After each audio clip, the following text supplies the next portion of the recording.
फोकट में आई बड़े का रे बजाओ। जिगर बस शेर के न छोड़ब रंगदारी के, आदत बा तोहरे नियन काचे कुमारी के।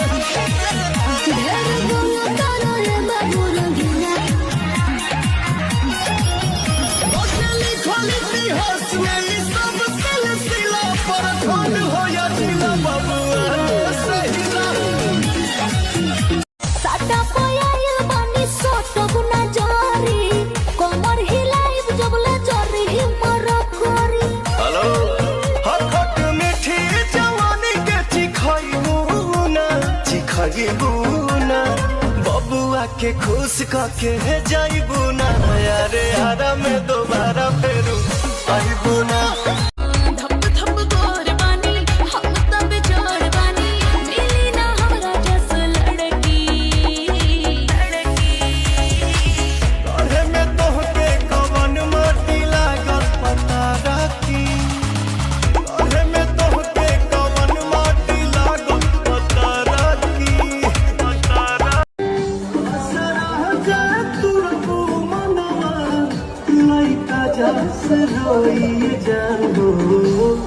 जान हो हमें पार तोड़नी कहिया हो, जान हो हमें पार तोड़नी कहिया हो।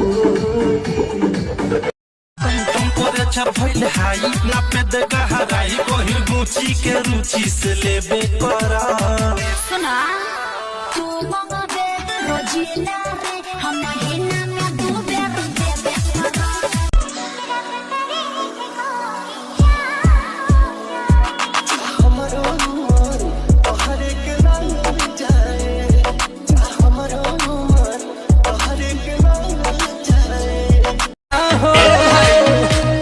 साचो का अरे लागता कदी ही दीवाना हो, फोटो के चुमेले रोजाना हो।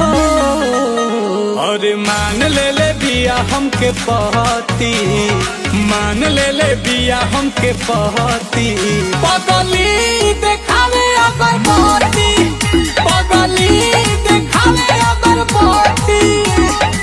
मैं तो डरा जाइबो ना। देख ले हम करब कातिए जानू। अच्छा लिखल बारंगदारी हमरा माथिए जानू। छी भतारी तो बताइब कैसे अपन चढ़ली जवनिया धो गई। जवन ससुरवा में होला नई होलबे में हो गई। खंड डोरेला कबू चूहा नहीं शेर के शिकार करेला, रंगधारी तो करे जा रंगधारी करेला। का कहत रे सोलह के उमर में मत जाई कदर, तोहरे ल जान कद छो गो मर्डर मच जाइए। जहिया से बड़ा बड़ा कांड होखे लागल, तहिया से नमावा बरांड होखे लागल। दुनिया दिन में कइनी जब 4 गो मर्डर, साला जिला में हमरो डिमांड होखे लागल। घरे अइबना बलम जे बहारावा से तो दिलावा लगा